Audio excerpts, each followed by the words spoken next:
घटस्थापना कथा।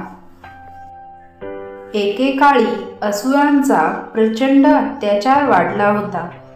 त्यांचा राजा महिषासूर, त्याचा गर्व, त्याची ताकद, त्याचा अभिमान इतका भयंकर होता की देव सुद्धा घाबरलेले. त्याने तप करून ब्रह्मदेवाला प्रसन्न केले आणि वर मागितला, माझा वध कोणत्याही पुरुषाच्या हातून कधीच होऊ नये. वरदान मिळाल्यावर तो गर्वाने उन्मत्त झाला. स्वर्गावर चाल करून इंद्राला पदच्युत केले. देवांना स्वर्गातून बाहेर हाकलून दिले. गंधर्व, अप्सरा, देवकन्या यांनाही छळू लागला. त्याच्या भीतीने तिन्ही लोक हादरून गेले. देव हतबल होऊन भगवान शंकर, विष्णू आणि ब्रह्मा यांच्याकडे गेले. सगळ्यांनी आपली व्यथा मांडली. तेव्हा त्या त्रिमूर्तींनी डोळे मिटून तेज प्रकट केले. एक तेज दुसऱ्यात मिसळलं, तिसऱ्यात घुंपलं आणि त्या तेजातून जन्म झाला अद्भुत, दिव्य, अलौकिक रूप धारण केलेल्या दुर्गा मातेचा.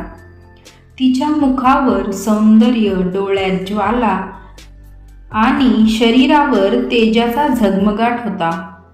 देव थक्क झाले. सर्वांनी तिला आपापली शस्त्रे अर्पण केली. शंकराने त्रिशूळ, विष्णूने चक्र, इंद्राने वज्र, वायुदेवाने धनुष्यबाण, समुद्राने शंख, वरुणाने पाश. देवांचा सारा सामर्थ्याचा वारसा देवीच्या हातात आला. सिंहासनावर आरूढ होऊन देवी रणांगणात उतरली.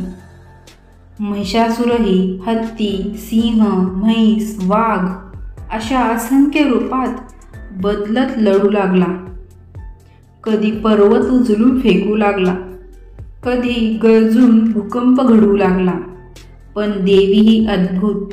तिच्या प्रत्येक आघाताने आकाश थरथरलं, समुद्र उलटला. 9 दिवस व 9 रात्री रणांगण प्रचंड घोंगावत होतं. देव, गंधर्व, अप्सरा, ऋषी सगळे हात जोडून प्रार्थना करत होते. जय भवानी, जय दुर्गा, आम्हा तार माता. आणि अखेर 10व्या दिवशी देवीने आपला त्रिशूळ उगारला. ती एका क्षणात महिषासुरावर झेपावली आणि तिच्या त्रिशूळाने त्याला छेदन करून टाकलं. क्षणात रणांगण शांत झालं. महिषासुराचा गर्व चिरडला गेला. देव आनंदाने ओरडले, जय भवानी, जय दुर्गा. जगदंबेच्या जयघोषाने त्रैलोक्य दुमदुमले. त्या दिवशीचा विजय म्हणून तो दिवस ओळखला गेला विजयादशमी. आणि त्याच्या स्मरणार्थ नवरात्रीच्या पहिल्या दिवशी आपण करतो घटस्थापना. कलशातलं पाणी म्हणजे जीवनाचा आरंभ, नारळ म्हणजे मंगल व समृद्धी, आंब्याची पाने म्हणजे सात्विकता, मातीतलं धान्य अंकुरतं जसं शक्ती वाढत जाते तसं, आणि या सर्वात वास करते स्वतः शक्ती स्वरूपिणी दुर्गा माता. हीच घटस्थापनेची कथा. ऐकली की मन आनंदाने भरून येतं. देवीचं सामर्थ्य, तिचं रूप, तिचा विजय हे सगळं आपल्याला सतत प्रेरणा देतं की वाईट कितीही प्रबळ असलं तरी सत्य, सद्गुण आणि शक्तीच्या विजयासमोर त्याचा पराभव निश्चित आहे. तुम्हाला जर ही कथा आवडली तर लाईक करा, शेअर करा आणि चॅनलला सबस्क्राईब करा. थँक्यू.